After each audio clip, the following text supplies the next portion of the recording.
everyone, welcome back to Budget with Rose. If you are new here, thank you for stopping by. I hope that this content will resonate with you. To all my returning viewers, thank you so much for sticking with me on this journey. So, in today's video, it's all about budgeting for my first paycheck for the month of May. All right, so as you all know, I am on a debt-free journey, and boy, oh boy, let me tell you, it's not easy. There are so many struggles, so many obstacles, but one thing for sure, I am going to stick with it. I'm going to be persistent. I am committed to this journey because my ultimate aim is to be financially free. So I am here and I'm going to embrace this journey. I'm going to keep pushing forward. And for those of you who are on a debt-free journey, please continue to push forward. We can do this. All right, so now let's jump to the fun stuff, budgeting. Now, since I get paid semi-monthly on the 15th and the 30th or the 31st of the month, I consider myself as a paycheck budgeter. So I budget twice per month. I do my check-ins and I have my budgeting period starting on the 15th of the current month, ending on the 14th of the following month. So for this budgeting period, it will start on May 15th and it will go up to June 14th of 2024. All right, so we are budgeting for, like I said, May 15th right here. Budgeting period for this paycheck is May 15th through May 31st. All right. Yes, so let's get to breaking down the budget. So first I'm going to input the income for the period. So combined income is $3,050. That's the actual amount because there are no, so I'm just going to fill zeros for the other slots for now. There's no bonus.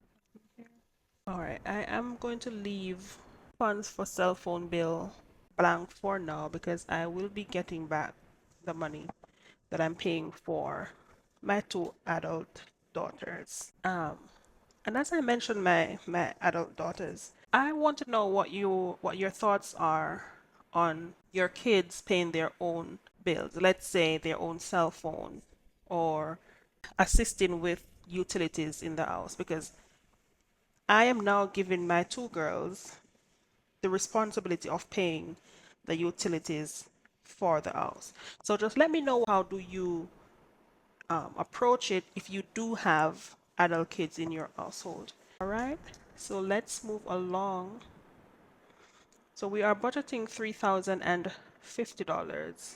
I am not going to budget for rent for this period.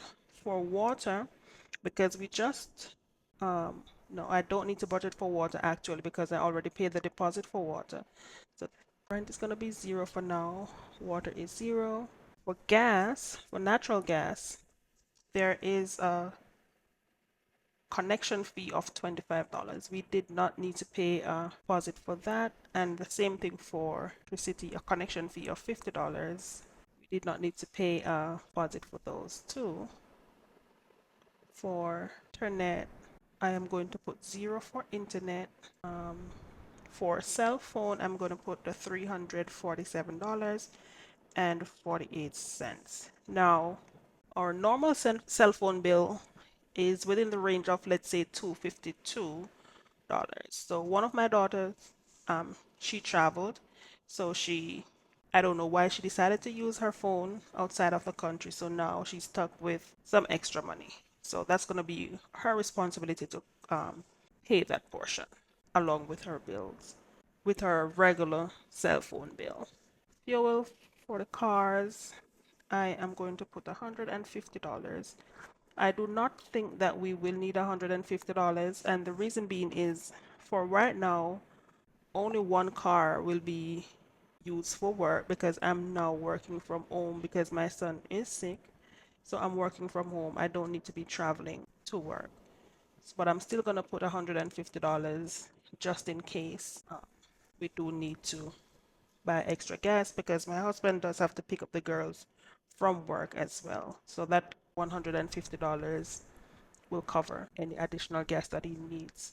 For groceries and toiletries, I just did grocery shopping 2 days ago, so I am not going to put any, I'm not going to allocate any funding for groceries for now, for this period.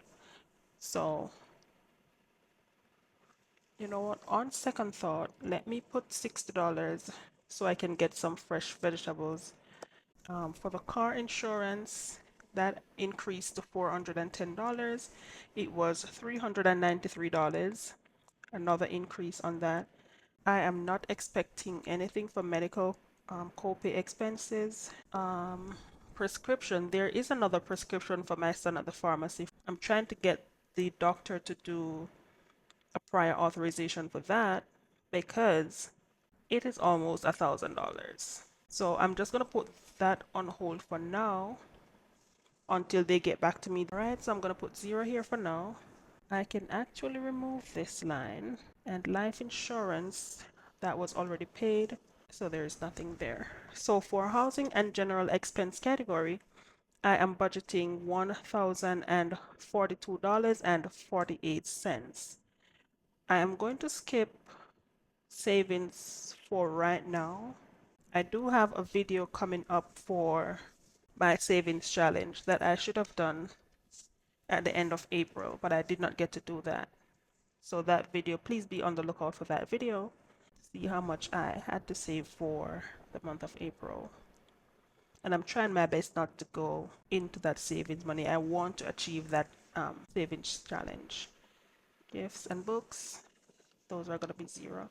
So we are now at the debt section. We are here to be debt free, so we need to take care of all our debt obligations. So let's get into allocating these funds for debt. So car payment number 1 is $244.19. And before I continue here, so for my debt section, I do have these bills on the split pay method. And with the split pay method, because I'm paid twice per month, I split the total bill in 2 equal payments just to make it a little bit easier for me to manage with each pay period. So I'm paying a half now on the 15th and then another half at the end of the month. So if you have bigger bills that you think would benefit you on using the split pay method, I would recommend that you use the split pay method. I have been using the split pay method since I started my budgeting and debt-free journey in January, and so far it really helps. It really, really helps because at one pay period, I don't have to come up with the entire $488 for one car and another $460 for another car. So that's one thing that you can look into if you have big payments. Let's move along to car number 2. Car number 2 is $230.94. For credit cards, I am allocating $493. Let me just round that up. And for the personal loan number 1, it's $621 on the split pay method as well. And personal loan number 2 is $383.16 on the split pay method. I am not allocating any funding for extra debt payment. So there you have it. Subscription, I do believe, I'm going to budget $15 for subscription right here.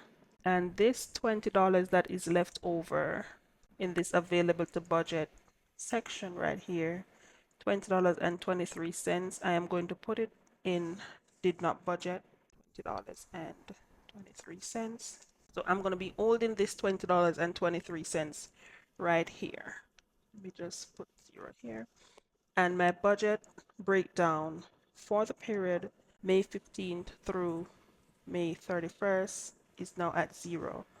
I have allocated all the funding because I need to know where every single penny is going. I want to know exactly what the money is doing for me for this period. So, just a quick recap. Housing and general expense, I allocated $1,000 and $1,042.48.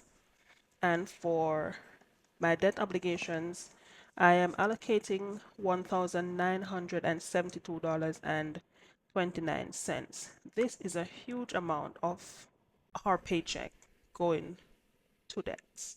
And that is what I need to. I must control. I need to be steadfast on this. And again, I'm encouraging each and every one of you that is on your debt free journey to hold on to it, because we're going to see the light at the end of the tunnel. All right. So remember that your budget, break down your budget worksheet. The way that you allocate your spending is or should be based on your specific situation, your unique situation that will benefit you and your family. The important thing is to be mindful of your spending and to track everything. All right, so that's it for this video. That's it for today's budget breakdown. I hope that this will help at least one person to be a little bit clearer on how they can approach their budgeting. And I hope that this video also will encourage at least one person from my budgeting and debt-free community to stick with the plan to becoming debt free. Financial freedom is inside for all of us. Remember, persistence and commitment. All right, so please leave a comment below and let me know what your thoughts are. And remember my question earlier about if you have adult kids, would you have them pay a portion of the utility bills or their own cell phone bills? So let me know in the comment section. And until next time, stay strong and keep positive.